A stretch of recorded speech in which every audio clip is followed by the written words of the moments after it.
and submissively hears the message of Bhagavatam. This culture of knowledge, supreme knowledge established in this is a significant question about Prabhupada explains in the purport of 382, Srimad Bhagavatam was especially compiled, traditionally comes down in disciplic succession, the solution of all the problems of human society. Only one who is fortunate have the opportunity to hear Srimad Bhagavatam in the association of pure devotees of the Lord.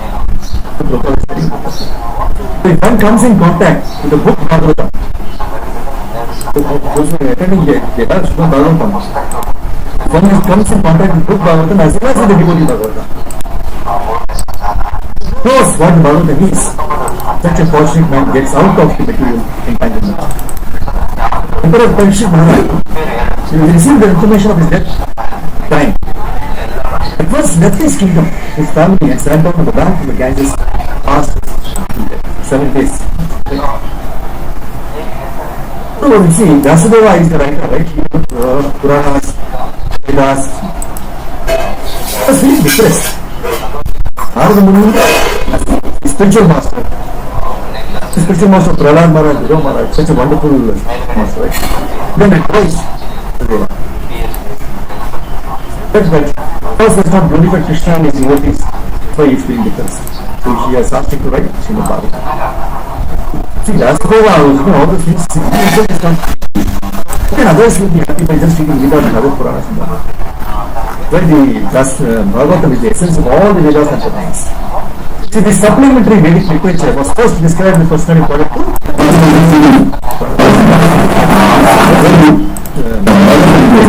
sixth sage Narada instructed Bhagavatam, the unlimitedly powerful Vyasadeva. Meditated in devotional service.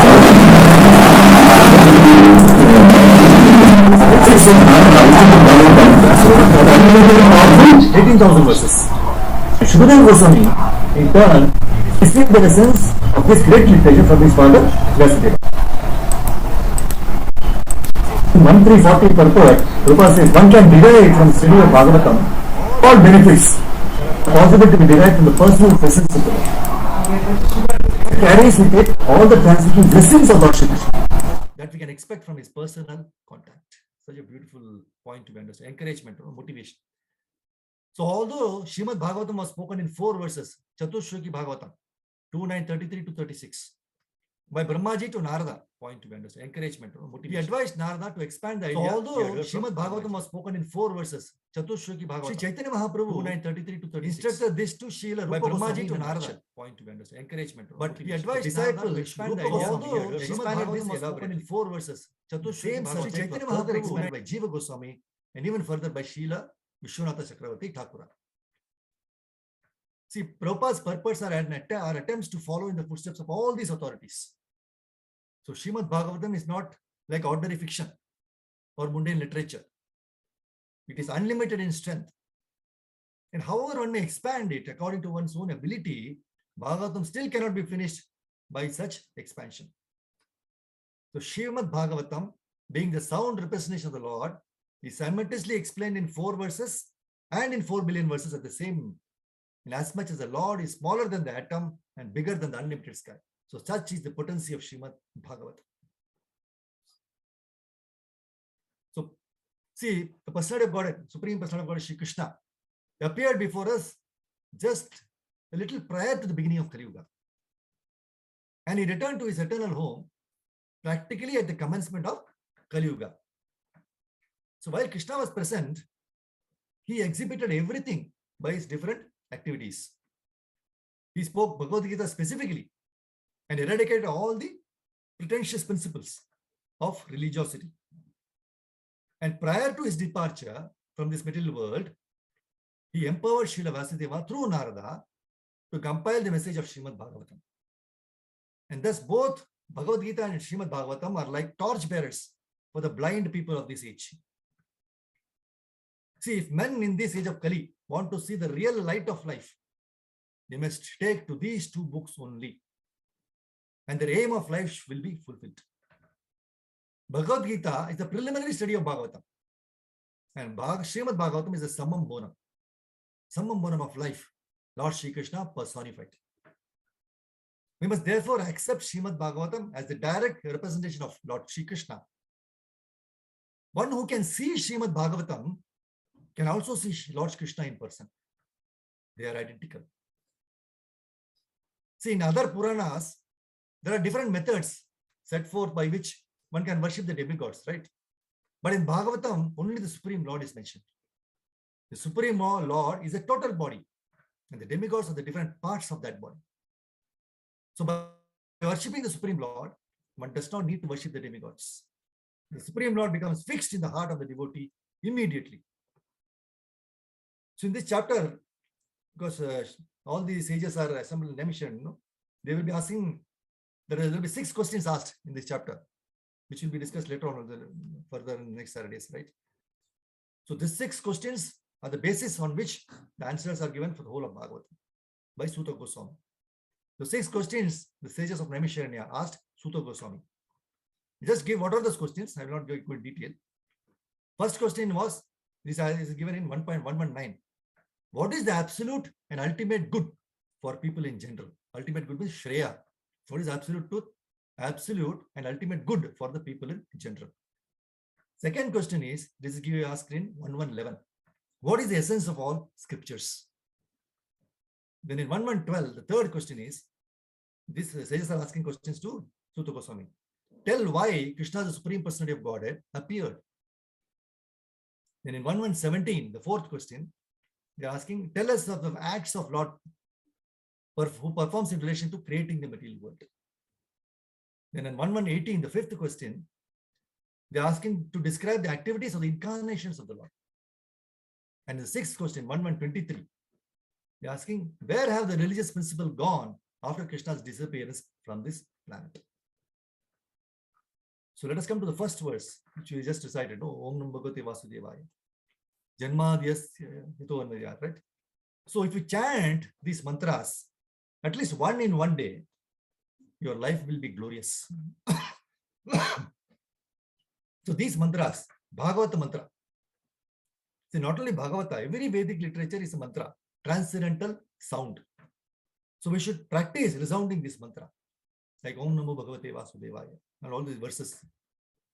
See, Vyasadeva, in this, he's offering his obeisances to Satyam Param, the absolute supreme truth, not to the relative truth. Everyone has to offer obeisances to somebody. So in our practical life, at least, we have to offer obeisances to the police constable. So when you go on the street, as soon as they stop you, so we have to obey, right? So how can you avoid obeying? They are saying that, like, we don't believe in God. God is dead. I am God. But why are you offering obeisances even to the small constable? That means you have to offer your obeisances to somebody. That is our position. But we are offering obeisances to the relative truth. Relative truth, that is, means, see, like for example, in the verse is given, Tejo Vari Mridam Yatha Vinimayo Yatra Tri Sargo Amrisha. We are offering obeisances to a temporary manifestation of Tejo Vari Mridam Vinayah. Teja means fire, Vari means water, and Mrit means earth. So you take earth, mix it with water, and put it into fire. Then grind it. So it becomes mortar and the brick. And then with that, you prepare a brick skyscraper and offer obeisances there. Right? Oh, such a big house, mine, 3 circle. So, but there is another place. Dhamna Svena Nirasta Kuhakam. See, we are offering here obeisances to the bricks, stone, iron. Like in Western countries, so many statues. But when we install the deity of the Lord, actually it is a form, eternal form of Krishna. Nobody offers obeisances. They will go off to offer obeisances to the dead. Because, like, for example, in the British Museum, they are standing in queue to offer obeisances to a dead body. It has no value, but they're wasting their time. Shama eva hi kevalam. But if they are invited, they'll say they are worshipping idol. Why shall I go? Why shall I go there? This is called illusion. They're actually doing obeisances, but not to the Supreme Personality of God, Krishna. Vyasdeva says that I offer my obeisances to the Supreme Absolute Truth. Satyam Param Dhimahi. There is no more truth beyond that. And as Krishna says in Bhagavad Gita, Matha parataram nanyat kinchidasti dhananjaya, in 7.7 Bhagavad Gita. Matah, beyond me there is no more superior power. Matha parataram nanyat, na anyat. So Vyasdeva is offering his obeisance to the person about whom there is nobody. God means controller. But here in our experience, we see that one controller is controlled by another controller. Nobody is absolute controller. Therefore, nobody is absolute truth. There must be absolute truth. Janmadhyasi yataha. First verse. As it has begun, the source of all emanations. Now, what is the source of emanation? What is the nature? One has to accept the cause and effect. See, as we have got experience, in everything there is a cause and there is an effect. So the supreme cause means was no more cause. Sarva karana karanam. See, I am caused by my father. My father is caused by his father. His father. Then go on making research. Who is the ultimate father?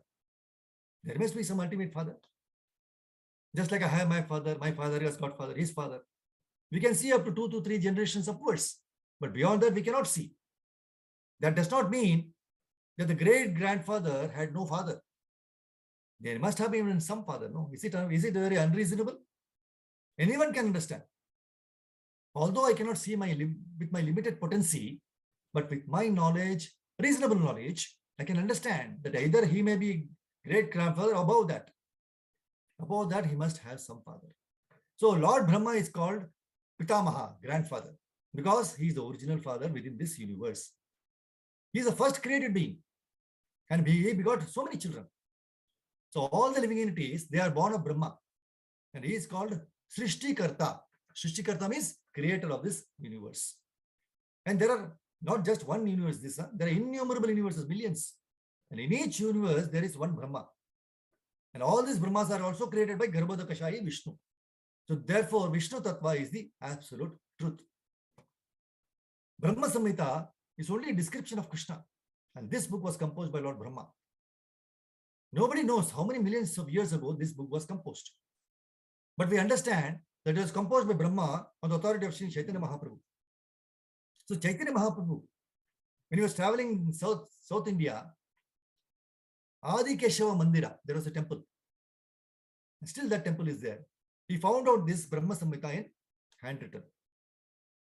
Brahma Samhita was collected by Chaitanya Mahaprabhu from a temple in South India. And he delivered to his immediate disciples that this is Brahma Samhita written by Brahma. It is a summary of the Bhagavata, Srimad Bhagavatam. So Chaitanya Mahaprabhu gives reference to Srimad Bhagavatam with Brahma Samhita. That means Srimad Bhagavatam also is eternal. They are not man-made, manufactured books. No. The Vedic literature means, as it is stated in this verse, Tene Brahma Hrida. See, Brahma means Vedic literature. Shabda Brahma. So he distributed this knowledge.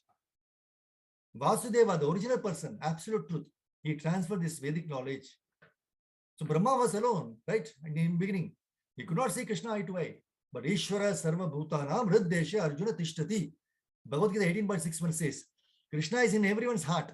So he taught him from within. Krishna's name is Chaitya Guru. Guru, spiritual master from within. So Krishna is trying to help us from within. And he manifests again externally also as spiritual master, directly teaching. So from within and from without, he is trying to help us. So Krishna is so kind from within and without. Tene Brahma Hridaya Adi Kavayi. So this Brahma Samhita was written by Lord Brahma. And in Brahma Samhita, the name of Krishna is there. Ishvara Paramaha Krishna Sachidananda Vigraha Radhiradir Govindaha Sarva Karana Karanam. So that is the 5th chapter, 5.1. No? There were 100 chapters, but only 5th chapter is available. So in the beginning of that 5th chapter, Brahma says Ishvara Parama Krishna Sachidananda Vigraha. So Krishna is not manufactured. In the Brahma Samhita, there is complete description of Krishna. The cause of all causes, Sarva Karana Karanam. So the absolute truth is that which is original cause. See, the scientists, they are trying to find out the original cause of creation, but they are creating their own imagination.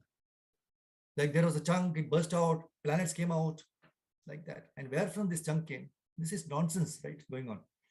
So this Srimad Bhagavatam will gradually elevate everyone to the highest perfect stage of transcendence. It will enable to transcend the 3 modes of mental activities: goodness, passion, and ignorance. And also fruitive actions, or speculative philosophy, worship of functional deities. All this can be clearly known. See this second verse, 1.1.2. This alone can be sufficient to give us complete liberation from material bondage. And it can take us from material bondage to Golokdham. Just this verse, 112. Projita Kaito Paramo, right? This is the second verse. I can share on the screen. This one. Completely rejecting all religious activities. See, my Guru Maharaj used to say, which scriptures can give more clear and lucid ways to reach transcendence than Bhagavad Gita and Srimad Bhagavatam? We should reject the material intentions. See, all the ways can only be successful if we remember one point of this verse 112. See, in the first verse of Srimad Bhagavatam, Shukadeva Goswami makes it very clear. Who is the Supreme? It is Krishna. We are not the Supreme. And this is what the first verse is telling us. How do we get conquered by Srimad Bhagavatam? By accepting that Krishna is Satyam Param Dhimahi. That is why we recite in the beginning of the Bhagavatam classes, on Bhagavad Gita, Narayana Namaskritya Naram. And then, right, before reciting the Srimad Bhagavatam, which is the very means of conquest. So now that we know who is Supreme, what we must do, that is stated in the second verse of Bhagavatam. If you want to approach the Supreme, you do only one thing. You please reject all the activities that appear religious, but tinged with material intentions. As long as we have even a tinge of material motive, we cannot approach Srimad Bhagavatam with attraction. Not possible. This cannot be compromised. And this is the standard the Acharyas have given us. Why? You may ask why Krishna is so strict. It is not that he is strict. He is setting us standards to purify ourselves. The human form of life is to purify our existence, right? Only Bhagavad Gita and Bhagavatam can do it. If we have even the slightest motive in our heart, you may study Bhagavatam, but you cannot realize Bhagavatam. The less motive that is in the heart, the easier it is to become attracted to Srimad Bhagavatam. So how many people get attracted to Bhagavatam? Because if you are having a motive, it is not possible. So it is not the fault of Bhagavatam that we become fruitive when we sit down with Bhagavatam. It is not the fault of Bhagavatam that we think, now it is enough. Now we should do something else. It is not the fault of Bhagavatam when we say, Prabhu, when I read Bhagavatam, I do not understand many times. It is a fact that there is motive when we sit to read Bhagavatam. If our only motive is to glorify Krishna and glorify devotees, then the pages of Srimad Bhagavatam will come alive. Srila Prabhupada will speak to us, and all the blessings of the Acharyas will be upon us. That is why Srimad Bhagavatam is as good as magic. It is magical because Krishna is Yogeshwara. He is a master mystic. He can make Srimad Bhagavatam come alive because he is not different from Bhagavatam. And all we have to do is to follow the process, nothing else. Krishna resides as Mantra Murti in these Shastras. And mercifully, he reciprocates to our queries in mind if we learn them with faith. You may have a lot of questions, right? But if you learn them with faith, you will answer our queries. Srimad Bhagavatam, the second verse, very nicely glorifies the beauty of Bhagavatam and also about the qualifications required for us to understand this great scripture. See, the secret of devotional service, even if you do little devotional service, it saves you from the greatest fear. That's what Krishna says in Bhagavad Gita 2.40. Swalpamatpesya dharmasya trayate mahato bhayat. If you don't have any expectations, then we are free even from the fear of death. If you don't have any expectations, we are even free from death, fear of death. The fear of getting entangled in this cycle of birth and death, it will also go away. So this entanglement is the greatest fear. See, we don't want to take different types of bodies again and again. Anybody wants? No. It is not that if we have human body now, that we will be guaranteed human body again in next life. In between two human births, there are 84 lakh different bodies. So why should we get into these bodies again?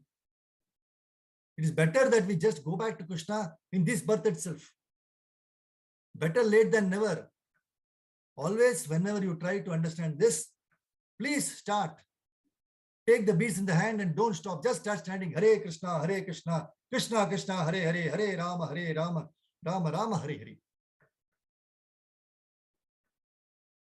See, in the third verse of this chapter, Nigama Kalpataro Galitam Phalam. Says, the translation says, oh expert and thoughtful man, relish Srimad Bhagavatam. We relish so many things in the material world, right?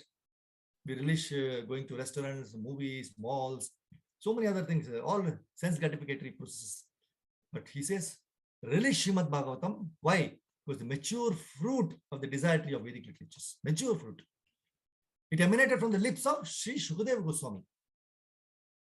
Shuka means the parrot, right? And when the parrot touches the fruit, it becomes ripe. So therefore, this fruit has become even more tasteful. Although its nectarian juice was already relishable for all, including liberated souls. So the line, Pibata Bhagavatam Rasamalayam, is worth meditating. Pibata means to do relish. And Rasam means juice which is relishable. Right? Now mango season is coming, right? If you eat from the mango tree, the branches and leaves, you will not get the taste. But you take it from the top, mango juice, mango, that is relishable.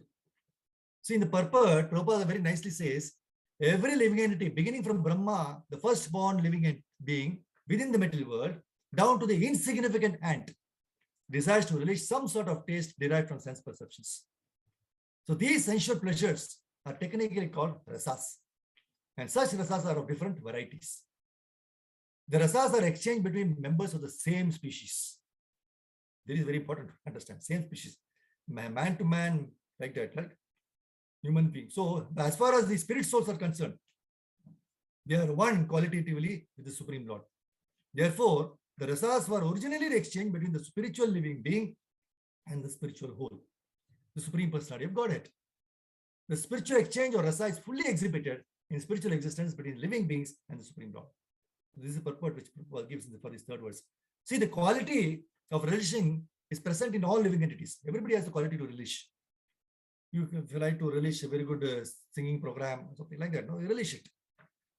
You relish the taste of having gulab jamun. See, but the object of relishment determines our nature. Object is more important. See, great devotees of the Lord like Parikshit Maharaj, Narada Muni, Yamaraj, they're all so eager and anxious to hear about the message of Srimad Bhagavatam. And they want to hear about it again and again. Parikshit Maharaj, he did not worry that he could live only for 7 days. Nor did Yamaraj hesitate to preside the 1,000-year yajna when the sages Naimishan invited him, saying that they are going to perform the yajna hearing Srimad Bhagavatam. So all these pure devotees of the Lord, they're always present in places. Just here, you see, just think about it, right? All these pure devotees of the Lord are always present in the places wherever Srimad Bhagavatam is studied. Not only in the classes, but even in a smaller group, we meet, we call people, sit down together and read one chapter, recite and discuss, right? There they are there. They are present there. And they never neglect or try to skip the classes. Very important point. They never neglect. Wherever they're Bhagavatam, they will be there. And they will never make excuses for skipping the classes. But unfortunately, we fail to relish this glorious scripture and find out every opportunity to miss the class.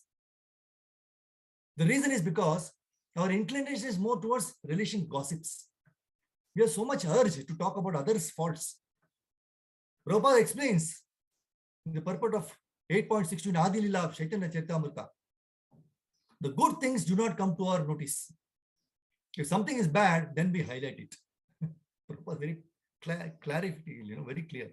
Everyone has a combination of faults and glories. But a Vaishnava, a sober man, accepts only a man's glories and not his faults. See, I was pondering how study of Bhagavatam can give us complete Vedic knowledge. Because the Vedas, they are infinite. And Bhagavatam has only 18,000 shlokas. And moreover, Vedas require extensive study of like Vedangas, like Chandas, meter, Nirukti, like dictionary, deep knowledge of Sanskrit, years of study. Whereas Bhagavatam does not require any of these qualifications, except hearing submissively from a bona fide speaker is enough. Then how come we can get all the Vedic knowledge by studying this one Purana with so much ease? That's what, when something is given very freely and easily, we think we have doubts. When we charge, oh, it's expensive, that's very good, right? So by the blessings of Guru and Shastras. So see, I came across this Bhagavatam Mahatmyam from the Padma Puran, which exactly clarified this point with three beautiful examples. Why Bhagavatam? The first one is Amulagrarasastishtan Astena Khadate Yata Sambhuyasa Pratak Bhutaha Fale Vishwa Manoharaha.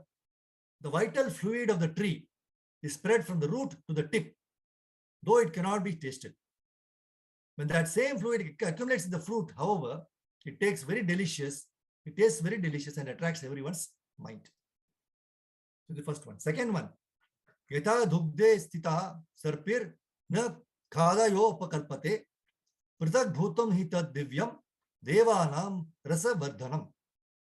Similarly, ghee, which is relatable even to the Devatas, is spread throughout cow's milk, but it cannot be severed until it is extracted. In the same way, Bhagavatam is churned extract of the spiritual knowledge, which is spread throughout the Vedas in an esoteric form. Third one is Nikshunam api madhyantam sarkara vyapadishtati pratak bhutam cha samishta tata bhagavati katha. Sugar also exists throughout the sugarcane. Yet when extracted, it becomes more succulent. In the same way, Bhagavatam is the extracted concentrate of the Vedas, which are comparable to sugarcane. So, just like extracting ghee from milk, sugar from sugarcane, Srila Vyasadeva has extracted this great Purana from the ocean of Vedas. So, one who has studied and assimilated Bhagavatam has got the essence of all the Vedas, even without reading them. Just hear this statement very nicely, right? One who has studied and assimilated Bhagavatam has got the essence of all Vedas, even without reading them. While on the other hand, even if one who has studied all the Vedas, but if he has not studied Srimad Bhagavatam, his study is not complete, is incomplete. Especially in Kali Yuga, Srimad Bhagavatam is recommended by all scriptures for getting spiritual enlightenment. We fail to understand that in our waning years, when we become old, our faculties deteriorate, right? And we will be unable to perform various physical devotional service. We should be able to sit in one place. So now we should be able to sit in one place and read Srimad Bhagavatam for at least 2 hours or more. So these chanting and studying of Bhagavatam, we should increase instead of running around here and there. In this way, we live our life for the real purpose and not hanker for unwanted things in the name of duty and devotional service. See, this reminds me of a wonderful purport from Bhagavatam 1:15-39, which is very important for our own improvement of devotional service. Prabhupada says, everyone's life must be so arranged that the last stage of life, say at least the last 15 or to 20 years prior to death, can be absolutely devoted to the devotional service of the Lord to attain the highest perfection of life. It is really foolishness to engage oneself all days of one's life in material enjoyment and fruitive activities, because as long as the mind remains absorbed in fruitive work for a material enjoyment, there is no chance of getting out from the conditional life or material bondage.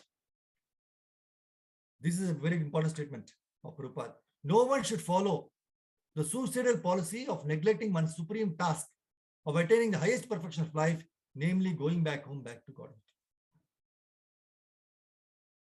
Now in the 4th verse, I will share this 4th verse now. Here it speaks about Naimisharanya, right?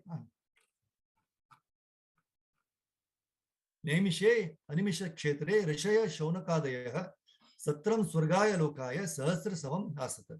Once in a holy place, the forest of Naimisharanya, right? You should know the importance of Naimisharanya.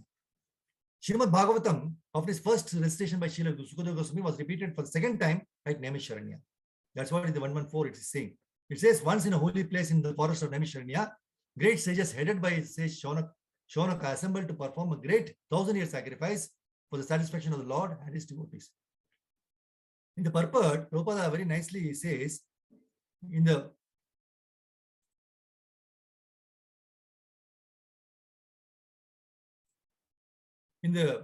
Vayaviya Tantra, it is said that Brahma, the engineer of this particular universe, he contemplated a great wheel which should enclose the universe. The hub of this great circle was fixed at a particular place known as Naimisharanya. And there is another reference to the forest of Naimisharanya in Varaha Puran, where it is stated that by performance of sacrifice at this place, the strength of demonic people is curtailed, reduced. So thus Brahmanas prefer Naimisharanya for such sacrificial performances. So the great sages are always anxious to do good to the people in general. And as such, the sages headed by Shaunaka and others assembled at this holy place of Naimisharanya with a program of performing great and continuous chain of sacrificial performance. They were assembled there. See, forgetful men do not know the right path for peace and prosperity, but the sages know it well. Therefore, for the good of all men in Kali Yuga, they are always anxious to perform acts which may bring about peace and in the world. They are very sincere friends to all living in peace. That's what they are. And at the risk of great personal inconvenience, they're always engaged in the service of the Lord for the good of all people. See, Lord Vishnu is just like a great tree. And all others, including the demigods like demigods, men like Siddhas, Charanas, other living entities, they are like branches, twigs and leaves of that tree. By pouring water on the root of the tree, all the parts of the tree are automatically nourished. So only those branches and leaves which are detached cannot be so satisfied. Important point. Detached branches and leaves, they dry up gradually despite all watering attempts. When there's something, you put water on the leaves and branches which is detached from the tree, it doesn't make any sense. Similarly, human society, which is detached from the personality of Godhead, like the detached branches and leaves, is not capable of being watered. And when attempting to do so, is simply wasting his energy and resources. See, the modern materialist society is detached from its relation to the Supreme Lord. And all the plans which are being made by atheistic leaders are sure to be baffled at every step. But still, they do not wake up to this, right? So in this age, the congregational chanting of the holy names of the Lord is the prescribed method for waking up. Jeev Jago, right? The ways and means are most scientifically presented by Lord Sri Chaitanya Mahaprabhu. And intelligent persons may take advantage of his teachings in order to bring about real peace and prosperity. Srimad Bhagavatam is also presented for this purpose. See, in one of his lectures, Prabhupada says, these ISKCON centers are open just to give everyone the chance of hearing about Krishna so that his dirty heart may be cleansed. This is the purpose. We have no other purpose. Prabhupada says we are not opening these centers for some material benefit. No. We want to give to the whole world the spiritual enlightenment, without which they are suffering.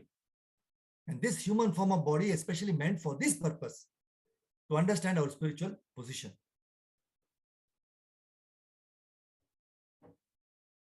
See, in the 6th verse, maybe skipping because time is short now.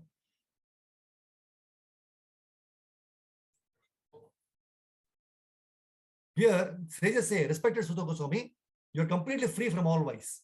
You are well versed in all the scriptures, famous for religious life, and the Puranas and the histories as well, for you have gone through them under proper guidance and have also explained them.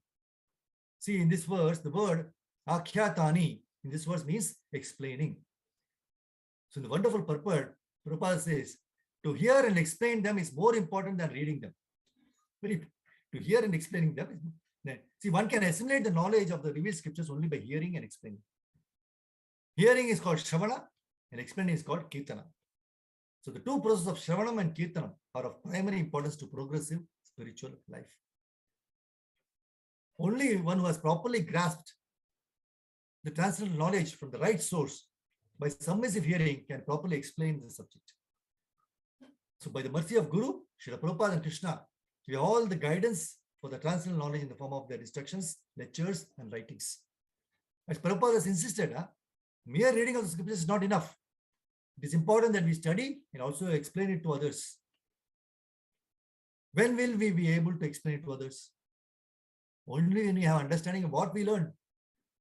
So do this. So this process of explaining, or Kirtana, is very nicely translated by Srila Prabhupada.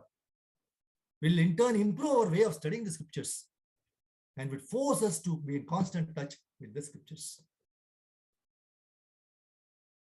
See, my Guru Maharaj always insists that we must always be prepared to speak on these transcendental subject matters. We must not shun away saying that we are not qualified. He said, I'm not qualified to give Bhagavatam, to speak about Bhagavatam. Not only in this class, even in discussing with other people, right? See, just like how we brush our teeth, take bath, eat food daily without fail to maintain our body, we should give time and energy to provide food for our soul, which will be completely nourished by these transcendental scriptures. If we are doing this preparation daily, then by the mercy of Guru, Prabhupada and Krishna, we will not have any problem as to how to explain or speak on these transcendental subject matters. Explaining to others does not mean that we are in a great position. Don't be proud. It is just another opportunity given by the merciful Lord to meditate on Him and His instructions. Also, we are not explaining anything on our own. We have not written these transcendental literatures, nor we have the capacity to translate or understand this. The Lord and His pure devotees have provided all the things essential for us, and we are just studying and explaining them using the senses provided by the Lord.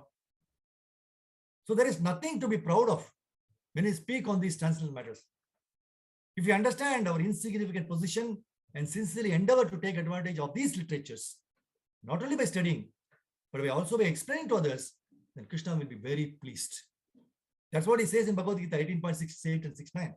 Yayedam paramam guhyam madbhaktesh avidhasyati bhaktim mai param kritva mame veshyati asamshayah nacha tasman manusheshu kaschin me priyakrittamah bhavita nacha me tasmat anya priyataro bhavi. What Krishna says in Bhagavad Gita, he says, for one who explains this supreme secret to the devotees, pure devotional service is guaranteed. And at the end, he will come back to me. There is no servant in this world more dear to me than he, nor will there ever be one more dear. What a great statement. Encouragement for everyone, right? To hear, read, listen, and then speak to others. See, in the 8th verse,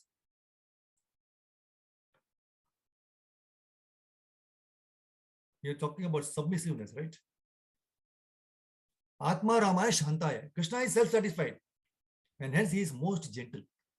Atma Ramaya means he is self-satisfied, and Shantaya means he is gentle. See, the whole point of Bhagavatam is to become gentle.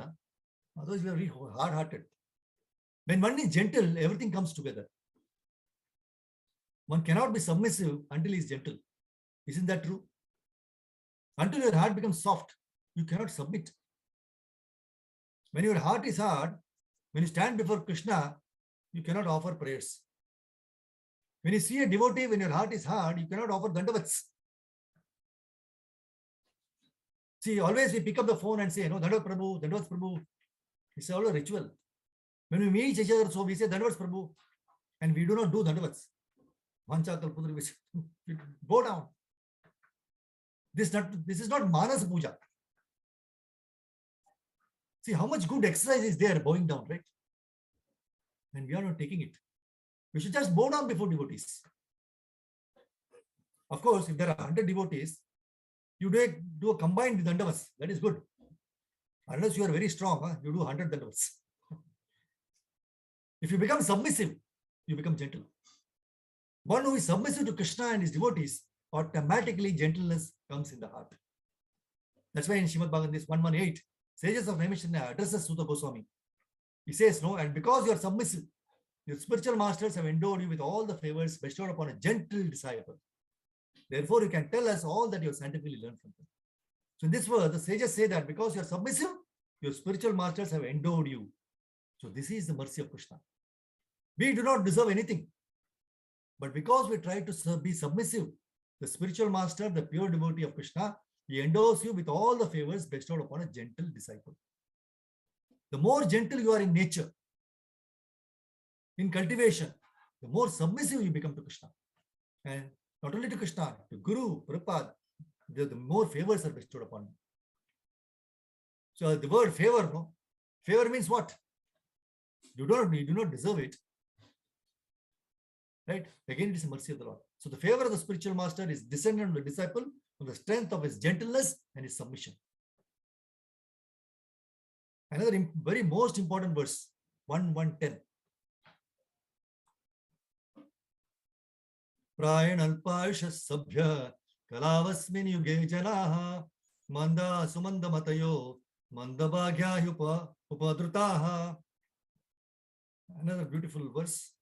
This is the one of the shares the symptoms of Kali Yuga.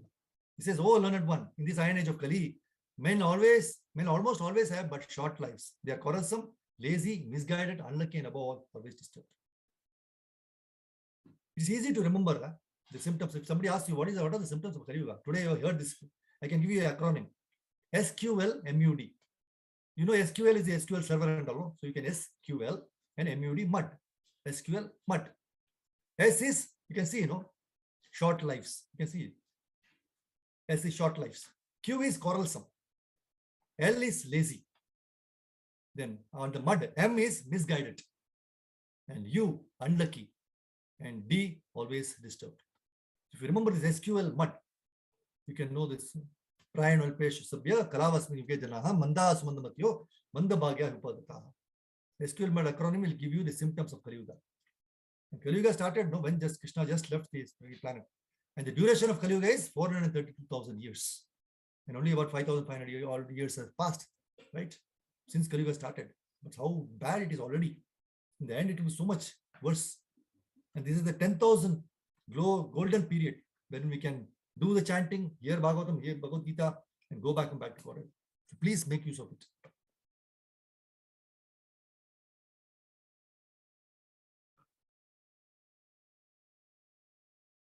So Krishna is reciprocating. That's a very important point. And see, we also see in the 12th verse, 1 minute. In the 12th verse, it gives me who is a Bhagavan. Correct? Parashuramani, father of Vyasadeva, he gave the definition of Bhagavan. Bhagavan means Almighty God who is the control of all opulence. He's got all opulence, power, fame, beauty, knowledge, and renunciation. These 6 opulences, unlimited quantity. In the material world, everybody has this, but in limited quantities. So one may have opulence, one may have power, but he will not be having beauty. So knowledge, all these things.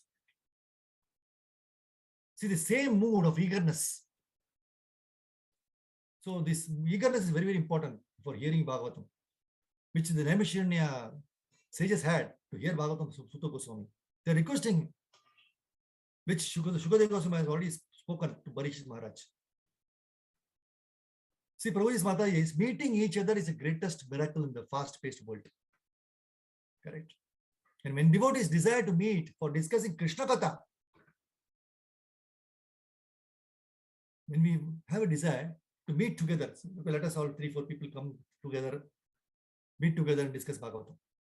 To hear Krishna Katha, if you have the desire, Krishna has his own wonderful way of arranging time, place, prasadam, and expenses for the same. Just think about it. If you have that intense, compelling desire, I want to desire for discussing Krishna Katha, hear Katha, let us discuss all together. Maybe on Ekadashi or some days, right? Or on a weekend. So what happens? Krishna is his own wonderful way of arranging time, arranging place, arranging prasadam, and the expenses for the same. That's why in 1-17 of Bhagavatam, Prabhupada very nicely explains, the Lord is reciprocally respondent to his devotees. When he sees that the devotee is completely sincere in getting admittance to the constant service of the Lord, and has thus become eager to hear about him, the Lord acts from within the devotee in such a way that the devotee may easily go back to him. So if we just sincerely desire to hear or speak about Krishna, then the all-powerful, all-compassionate Lord Shri Krishna, the master of all mystics, can do any magic which is beyond our comprehension and engage us more and more in his service. I just touch upon one verse, 1:14, which is, of course, the next Prabhu will be taking up. It's a beautiful verse, right? Because I love this recitation, is so nice. No? The translation is, living beings who are entangled in the complicated meshes of birth and death can be freed immediately by even unconsciously chanting the holy name of Krishna, which is fear by fear personified. Now you're consciously chanting. Even unconsciously you say Hare, when you have Hare Krishna, like that you say, no? So beautiful verse, huh? I've just decided. 1:14. We want to be discussing this. I want to recite this verse. And it's in the mood we have to recite. Huh? Just not like Apanna Samshitam Goram, Yannama Vishwakar, like that. Apanna Samshitam Goram, Yannama Vivasho Granam, Tata Sadhyo Vimucheta, Yadbibheti Swayam Bhayam. Apanna Samshitam Goram, Yannama Vivasho Granam, Tata Sadhyo Vimucheta, Yadbibheti Swayam Bhayam. So beautiful. You should recite the verses in the mood. No? See, living beings were entangled. We are all entangled in the complications of birth and death. And we can only be freed by chanting the Hare Krishna mantra. Hare Krishna, Krishna Krishna, Hare Hare, Hare Rama, Rama Rama, Hare Hare. This we are consciously chanting. If somebody tells you, chant. If somebody tells you, the people don't chant also. They don't utter the word Hare Krishna also. Even when you take the phone call to anybody, start with Hare Krishna. Not hi, how are you, good morning. Why don't you say Hare Krishna? Right? Unconscious, that is unconscious chanting, which is feared by fear personified. So there are only two alternatives. Huh? We have to exhibit extreme simplicity in whatever we do. Bhagavatam is behavior, I told you in the beginning, right? And we are not here to prove anything. We are here to improve ourselves. So this is a very important thing. So we should be simple in our lives. There are two alternatives. If you follow Bhagavatam, you are at ease. And as soon as you leave Bhagavatam, we suffer. As simple as that. See, beginning from Brahma down to insignificant hand, no one is independent in the material creation. The hand of Lord is seen everywhere. All material elements as well as all spiritual sparks emanate from Him only.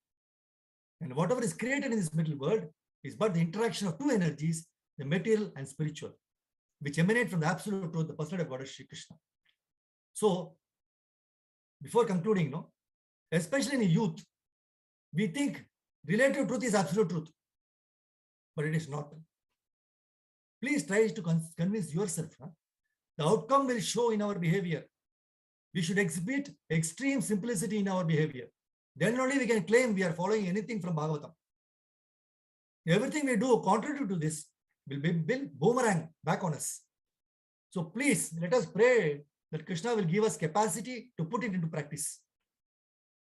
We don't see that Krishna's hand is there in everything. Everywhere Krishna's claim should be uttered. Krishna's name should be uttered. See, Srila Prabhupada had a lifetime of preparation before going to America.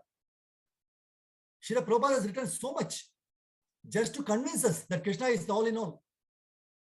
So Srimad Bhagavatam should be daily contacted. We contact somebody daily, right? It should be daily contacted. And because we are missing this, we are missing everything. Early to bed and early to rise is important for this. Unfortunately, in India also, now they don't go to bed before midnight. So by hook or crook, we should be early to bed and early to rise. And Nityam Bhagavata Seya. This is very, very important for us to understand. So stop here. Thank you very much for giving this opportunity to glorify the Lord through Srimad Bhagavatam. Granthra Srimad Bhagavatam ki jai, Shri Prabhupada ki, Shri Gurudev ki jai, Nitai Gaur Premanari. So with whatever my capacity, I will try to give. So please excuse me if any errors. So anything, I will stop here. So anything if you want to share or take away or any questions, you can go ahead. Thank you. Hare Krishna. Vancha kalputrubhischa kripa sandubhaya patitanam pavanebhyo vaishnavebhyo namaha. Thank you, Prabhuji. Dandavat pranam. Thank you, Mataji. Hare Krishna. Thank you, Prabhuji. Dandavat pranam. Thank you, Prabhuji. Dandavat pranam. Hare Thank you, Krishna. Prabhuji. Dandavat pranam. Hare Krishna, Prabhuji. Dandavat pranam. It was a nice class. Prabhuji, thank you very much. Hare Dandavat Krishna. pranam, Prabhuji. Hare Happy Krishna. Shivratri to all. Thank you, Prabhuji. Hare Krishna. Thank you, Prabhuji. Hare Krishna.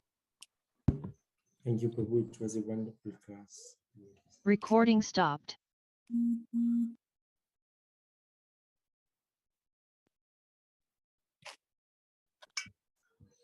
I think Prabhu's thing got frozen. Devotees, thanks for joining in. Sri Hari Prabhu, we can have the announcement something. So devotees, thank you, Prabhu. You just froze. after giving the wonderful Bhagavatam. Thank you. Sorry. Hare Krishna Prabhuji, Dandavat. Dandavats. Devotees, just ensure that you'll join us every Saturday for this wonderful Bhagavatam class. And we started up on a very nice note with Prabhu giving us so nicely. And also, I would like to say that we are starting with the 18 days Bhagavad Gita course from Monday. So if some of you all can tell it to your people, please tell about this link I posted on the notes. It's bit.ly/Gita Gyan to enroll for the course. It's in all languages. So y'all can say about that. And also inspire devotees to join us for the Bhagavatam. Today we started in actually 3 languages. As we hear here, there are around 57 people in Kannada, 43 in Telugu, and 30 were at one time in English. So people are listening to Srimad Bhagavatam. That is very nice, as Ramachandra Prabhu was enlightening us. So you all can say Hindi and Odia will start from April 17th. So you all can please request devotees to join us here. I can say something, Jagannath Prabhu.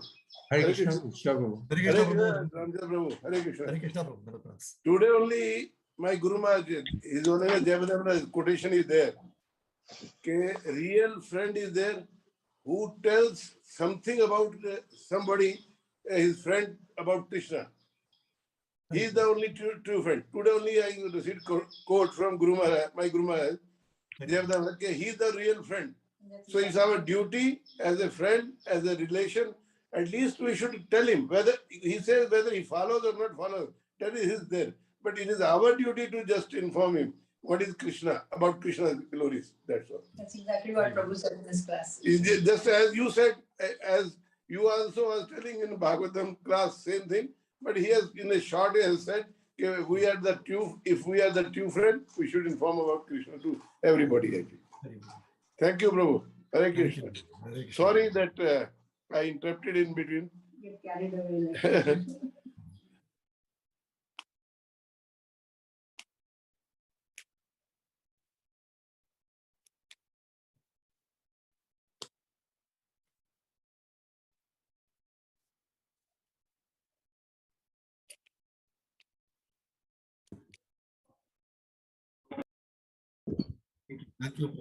Thank you, Prabhu, for giving me this opportunity. Another Prabhu's, Dandavat Pranam Prabhu, for this wonderful opportunity to glorify the Lord. So, Bhagavatam. yes, very good. Krishna's name. Thank you. Hare Krishna Prabhuji, Dandavat. Hare Krishna. Hare Krishna Shobha. Hare Krishna Prabhuji, Dandavat Pranam. Hey, Wonderful Bhagavatam. class. Thank you. Thank you.